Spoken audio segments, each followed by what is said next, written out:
अच्छा भाई, फहद ने एक सवाल पूछा था कि क्या बॉन्ड एनर्जी और आयनाइजेशन पोटेंशियल सेम है।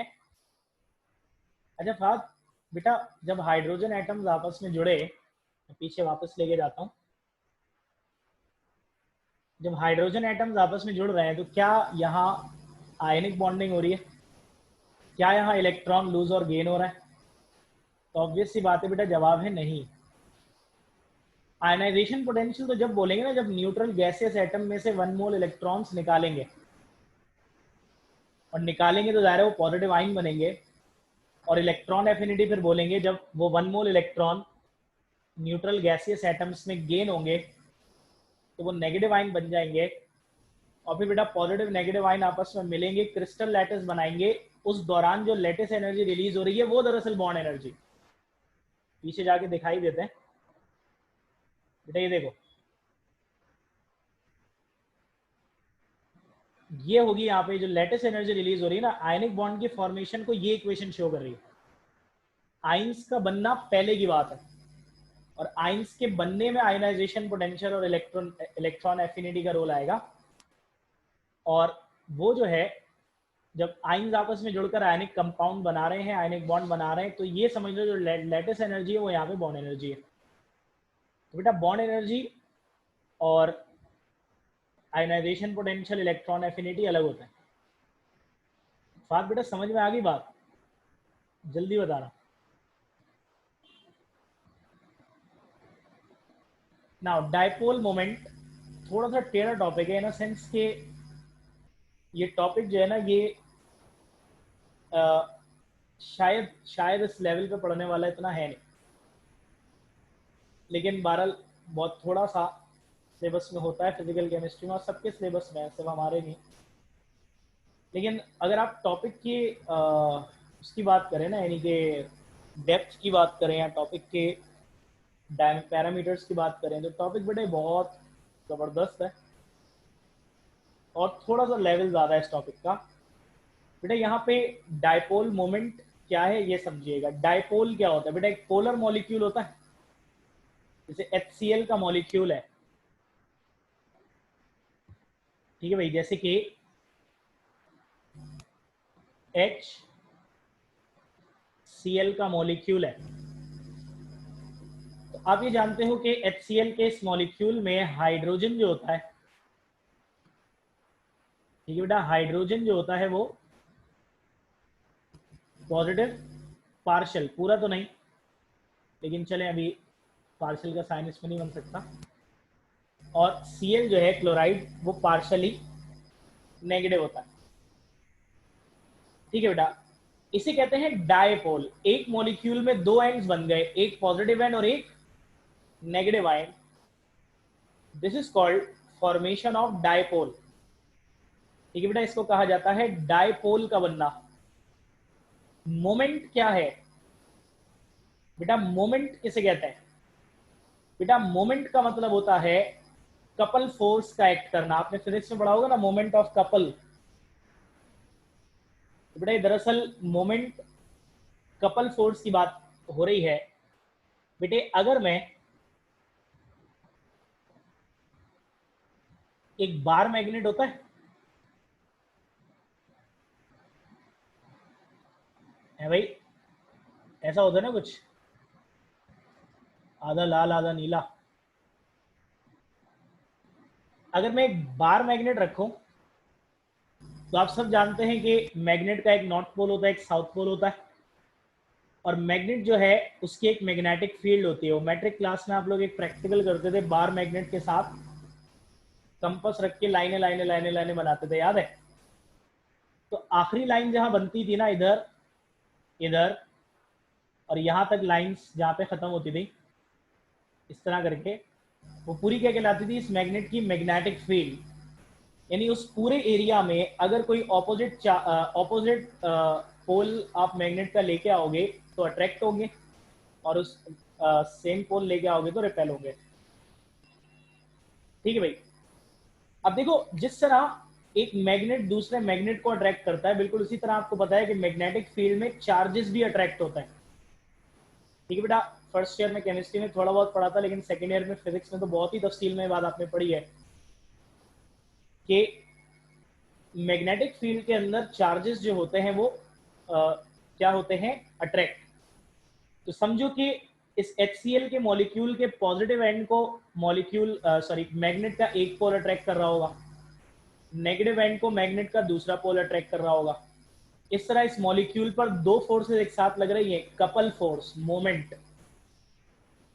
इससे क्या होता है, ओरिएंटेशन होती है पोलर मॉलिक्यूल की। ओरिएंटेशन, बेटा ओरिएंटेशन का मतलब होता है एक सेंटर पॉइंट से डिफरेंट पार्ट्स का ओरिजिनेट होना। जैसे बेटा हमारी बॉडी के सेंटर से हमारा हेड कैसे अपवर्ड, अपराइट ओरिएंट हुआ हुआ है, हमारे हैंड्स जो है वो डाउनवर्ड्स, लेटरल डाउनवर्ड्स ओरिएंट हुए हुए, ठीक है बेटा, हमारी लेग्स जो है वो स्ट्रेट डाउनवर्ड। एक सेंटर पॉइंट से, ठीक है बेटा, जो पार्ट्स हैं वो किस पोजीशन में निकले हुए, 3 डायमेंशनल स्पेस के अंदर पार्ट्स किस पोजीशन में निकले हुए हैं, इसे ओरिएंटेशन कहते हैं। अच्छा, अब यहाँ जो ओरिएंटेशन है वो ऑर्बिटल्स की ओरिएंटेशन होती है। ऑब्वियसली बेटा इलेक्ट्रॉन्स, चार्ज पार्टिकल्स ऑर्बिटल में, तो मॉलिक्यूल के सेंटर से लेके उसके ऑर्बिटल्स किस तरह से ओरिएंट होंगे, 3 डायमेंशनल स्पेस में किस तरह से अरेंज होंगे, ये किसकी वजह से होगा, इस कपल फोर्स की वजह से, जो कपल फोर्स इसके ऊपर एक्ट कर रही है। और इसी को क्या कहा जाता है बेटा, डायपोल मोमेंट। मैंने आपको पहले ही बोल दिया था कि टॉपिक अगर आपको सही से पढ़ना है ना, जैसे मैं आपको बता रहा हूँ, तो मैं आपको बिल्कुल सही क्या कहते हैं उसको, बिल्कुल नस्ली कॉन्सेप्ट से बता रहा हूँ। तो बेटे ऑब्वियसली फिर यहाँ पे यही होता है कि आपको मैं जब पूरा सही कॉन्सेप्ट बताता हूँ ना, तो ऊपर के लेवल की चीज़ होती है, तो थोड़ा सा समझने में वक्त लगता है। ठीक है भाई, तो मैंने आपको क्या बताया कि पोलर मॉलिक्यूल जो होता है ना, मैग्नेटिक फील्ड के अंदर उसके पॉजिटिव पोल को मैग्नेट का एक पोल अट्रैक्ट करेगा, नेगेटिव को दूसरा पोल। और इन दो अट्रैक्शंस के लगने की वजह से मॉलिक्यूल के ऑर्बिटल्स खिंचेंगे, और ऑर्बिटल्स खिंचने से अरेंज हो जाएंगे खास पोजीशंस में। इस तरह मॉलिक्यूल की ओरिएंटेशन होती है। इसे क्या कहा जाता है, डायपोल मोमेंट। बेटा इसे मेजर ऑफ पोलैरिटी भी कहते हैं। ठीक है बेटा, इसे हम क्या कहते हैं, एक और जो इसकी डेफिनेशन है जो थोड़ी सी निस्बतन आसान है, वो है measure of polarity of molecule. ठीक है बेटा, ये डेफिनेशन निस्बतन आसान है। Measure of polarity of molecule, एक मॉलिक्यूल की पोलैरिटी की मेजरमेंट क्या कहलाती है, डायपोल मोमेंट। अब डायपोल मोमेंट मैथमेटिकली इसको पहले तो म्यू से रिप्रेजेंट करते हैं, और ये बराबर किसकी होती है, E इंटू डी। ई इसमें क्या है, चार्ज या पोलैरिटी, और डी होता है बेटा बॉन्ड लेंथ या बॉन्ड डिस्टेंस। ठीक है, और अगर यूनिट की बात करें तो चार्ज का ऐसा यूनिट क्या होता है, कूलम्स। डिस्टेंस का ऐसा यूनिट क्या होता है बेटा, मीटर। लेंथ है जाहिर है, तो ऐसा यूनिट क्या आना चाहिए, कूलम इंटू मीटर। लेकिन ये यूनिट बहुत बड़ा है, क्योंकि एक तो बेटा चार्जेस कूलम में नहीं होता। रिमेंबर, कंप्लीट +1 और प्लस और -1 चार्ज हमने बताया था क्या होता है, 1.6 एक्सपोनेंट -19 कूलम्स। भाई एक प्रोटॉन का चार्ज जिसे हम +1 कहते हैं, वो कूलम में किसके बराबर है, 1.6 एक्सपोनेंट -19 कूलम। नहीं तो चार्जेस बहुत छोटे, कूलम में वैल्यू -19 में जा रही है एक्सपोनेंट। लेंथ भी बेटा बॉन्ड लेंथ मीटर क्या एंगस्ट्रॉम में लेता है, तो ये यूनिट बहुत बड़ा है। स्मॉलर यूनिट क्या होता है इसका बेटा, डी बाई 1 डी बाई बराबर होता है 3.335 एक्सपोनेंट -30 कूलम इंटू मीटर के। ठीक है बेटा, पहले तो मुझे यहाँ तक बता दो कि सबको समझ में आ गया डायपोल मोमेंट क्या है, फिर आगे बढ़ेंगे।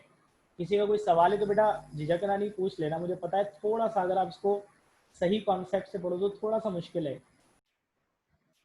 फैक्टर्स अफेक्टिंग डायपोल मोमेंट की बात हमें करनी है। बेटा एक बड़ी अहम बात समझ लें सबसे पहले तो, ये 2 पॉइंट जो लिखे हुए हैं ना, कि अगर पोलर मॉलिक्यूल डायटॉमिक है, ठीक है बेटा, क्या कह रहा हूं मैं, अगर पोलर मॉलिक्यूल क्या है, डाई एटॉमिक।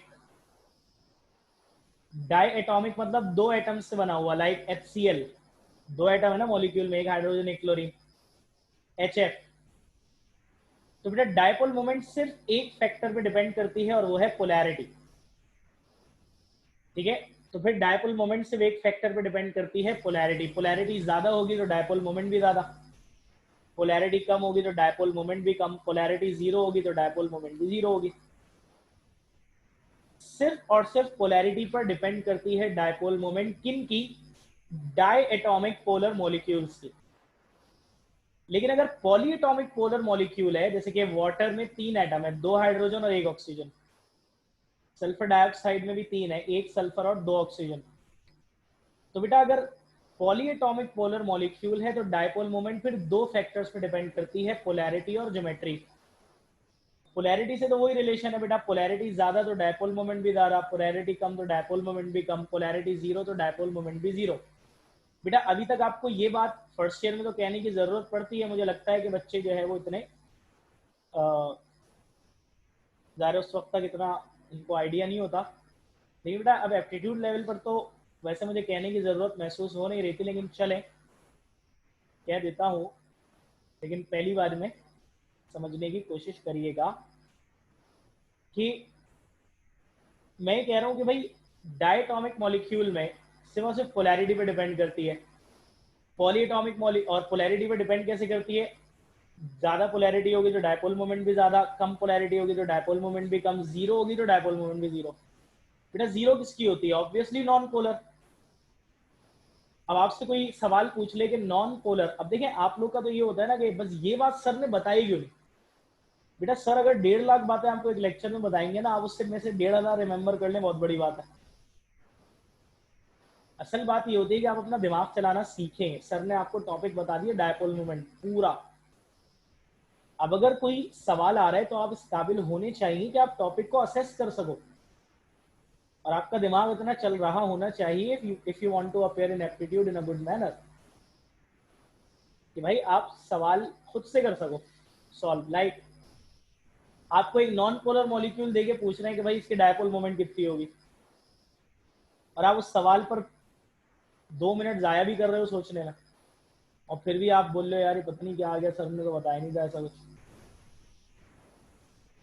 चले आपसे सवाल पूछ लिया मैंने, मुझे बताओ Cl2 मॉलिक्यूल दे दिया, डायपोल मोमेंट कितनी होगी, जल्दी बताओ।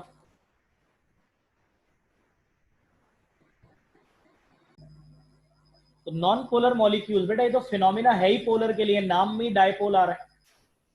तो जो पोलर ही नहीं है मॉलिक्यूल, नॉन पोलर है, तो उसमें तो डायपोल होगा ही नहीं, तो ये पूरा कॉन्सेप्ट ही एप्लीकेबल नहीं है उसके ऊपर, जीरो होगी डायपोल मोमेंट। ठीक है भाई। अब अगर पॉलीएटॉमिक पोलर मॉलिक्यूल है लाइक वाटर, लाइक SO2, तो as I said dipole moment depend करेगी 2 चीजों पर, पोलैरिटी पर भी और ज्योमेट्री पर भी। ठीक है बेटा, पॉलीएटॉमिक मॉलिक्यूल्स के लिए हम ये नहीं कह सकते कि पोलर है तो डायपोल मोमेंट है, पोलर नहीं है तो डायपोल मोमेंट नहीं है, ऐसा सीन नहीं है। इंडिविजुअल बॉन्ड्स पोलर होने के बावजूद भी डायपोल मोमेंट जीरो हो सकती है ड्यू टू ज्योमेट्री। तो एक पॉलीएटॉमिक मॉलिक्यूल में 2 फैक्टर्स अफेक्ट करते हैं बेटे, पोलैरिटी मैंने बता दी है, ज्योमेट्री के बारे में अब हम बात करेंगे। बेटा ज्योमेट्री के एतबार से 2 तरह के मॉलिक्यूल्स होंगे, पोलर और नॉन पोलर, सॉरी सिमेट्रिकल और अनसिमेट्रिकल। यहां सिमेट्रिकल उसे कहेंगे, ठीक है बेटा, यहां पर सिमेट्रिकल उसे कहेंगे जिसकी इंडिविजुअल बॉन्ड्स तो पोलर होंगे, लेकिन सारे बॉन्ड्स की पोलैरिटीज एक दूसरे को कैंसिल कर देंगी, तो नेट पोलैरिटी क्या हो जाएगी? जीरो। जैसे ये देखो बेटा, कार्बन डाइऑक्साइड का स्ट्रक्चर है, जनरली कार्बन पॉजिटिव होता है, दोनों ऑक्सीजन नेगेटिव होता है, लेकिन मॉलिक्यूल की ज्योमेट्री ऐसी है कि दोनों की डायपोल मोमेंट जो है ना वो इक्वल और ऑपोजिट निकल रही है बिल्कुल। और ऑब्वियसली जब वो इक्वल और ऑपोजिट निकल जाएगी तो वो एक दूसरे के साथ इंटरेक्ट ही नहीं कर सकेगी। इस वजह से इंडिविजुअल बॉन्ड्स पोलर होने के बावजूद भी नेट पोलैरिटी जीरो, और जब नेट पोलैरिटी जीरो तो डायपोल मोमेंट भी जीरो। ये देखो बेटा, लाइन ऑफ फोर्स का वेक्टर एक दूसरे का ऑपोजिट है, और आप ये जानते हो नेगेटिव वेक्टर्स कहते हैं ना इन्हें, जब नेगेटिव वेक्टर्स का सम कितना होता है? जीरो होता है ना। तो असल में होता ये बेटा कि सारे इंडिविजुअल बॉन्ड्स की पोलैरिटीज को सम किया जाता है। अभी क्योंकि इक्वल ऑपोजिट है तो सम जीरो आ जाएगा, और इस वजह से डायपोल मोमेंट जीरो हो जाएगा। तो मॉलिक्यूलर ज्योमेट्री के एतबार से मॉलिक्यूल्स दो तरह के होते हैं, सिमेट्रिकल और अनसिमेट्रिकल। सिमेट्रिकल वो होते हैं जिनके इंडिविजुअल बॉन्ड्स पोलर तो होते हैं, लेकिन उनकी पोलैरिटी को ऐड करें तो सम जीरो आ जाता है, क्योंकि वो एक दूसरे के नेगेटिव वेक्टर्स होते हैं। यहाँ भी ऐसे ही होगा बेटा, ये दो नेगेटिव वेक्टर होंगे और ये दो नेगेटिव वेक्टर होंगे, ओवरऑल सारा सम क्या आ जाएगा, जीरो। तो एग्जाम्पल में बेटा कार्बन डाइऑक्साइड, मीथेन, CCl4। बेटा मैं आपको एक आसान सी बात बता देता हूँ, linear molecules, trigonal molecules, tetrahedral molecules, तीनों। जो मिसाल लीनियर में पढ़ो, जो मिसाल ट्राइगोनल में पढ़ो, चैप्टर का आखिरी पार्ट जो है, और जो रेगुलर टेट्राहेड्रल में पढ़ो, सबकी डायपोल मोमेंट क्या होगी, जीरो। तो रेगुलर टेट्राहेड्रल में आप मीथेन पढ़ते हो, इथेन पढ़ते हो आमतौर पे, ठीक है। ट्राइगोनल में आप BF3 पढ़ते हो, इथीन पढ़ते हो। लीनियर में आप BeCl2 पढ़ते हो और इथाइन पढ़ते हो। सबकी डायपोल मोमेंट, सब सिमेट्रिकल होते हैं, सबकी जीरो होती है। और जो देखो अब सिमेट्रिकल नहीं है, अब SO2 का ये स्ट्रक्चर है, ये इस बॉन्ड की पोलैरिटी है, ये इस बॉन्ड की पोलैरिटी है, ये एक दूसरे के नेगेटिव वेक्टर्स नहीं है ना, तो इनका सम जीरो नहीं होगा, इस वजह से इनकी डायपोल मोमेंट जीरो नहीं होती। ऐसे ही वाटर का भी देख लो बेटा, ऐसे और ऐसे। तो बेटा पॉलीएटॉमिक मॉलिक्यूल्स के बारे में मैंने आपको बताया, याद रखिएगा कि जैसे पोलर की बात हो रही है, नॉन पोलर पे तो ये अप्लाई नहीं होता, फिर क्या है। अगर मैं सिर्फ पॉलीएटॉमिक मॉलिक्यूल भी कह रहा हूँ तो मतलब पोलर ही की बात हो रही है, नॉन पोलर के लिए तो ये चीज है ही नहीं, डिस्कस ही नहीं करना, सोचना ही नहीं है, बोलना ही नहीं। पॉलीएटॉमिक मॉलिक्यूल्स के अंदर इंडिविजुअल बॉन्ड्स पोलर होने के बावजूद भी डायपोल मोमेंट जीरो हो सकती है। और ऐसा कब होगा, जब सारे बॉन्ड की डायपोल मोमेंट्स की जो डायरेक्शन है, पोलैरिटी की जो डायरेक्शन है, वो एक दूसरे का नेगेटिव वेक्टर बन के क्या कर देंगे, एक दूसरे को कैंसिल। ऐसे मॉलिक्यूल सिमेट्रिकल कहलाते हैं, और पोलर होने के बावजूद भी उनकी डायपोल मोमेंट क्या होती है, जीरो। जबकि बेटा अनसिमेट्रिकल वो कहलाते हैं जिनकी पोलैरिटीज की डायरेक्शन ऐसी नहीं है कि एक दूसरे के नेगेटिव वेक्टर बन के कैंसिल कर दें, तो उनका सम जीरो नहीं होता, उनकी डायपोल मोमेंट होती है। इसमें आपको दो मिसालें याद रखनी है, SO2 H2O। इसके अलावा बेटा पिरामिडल और एंगुलर मॉलिक्यूल, H2O तो एंगुलर में आता है, पिरामिडल में अमोनिया आता है। तो ये हो गए बेटा फैक्टर्स अफेक्टिंग डायपोल मोमेंट। हाँ भाई बताइए, यहाँ तक की बात क्लियर है सबको।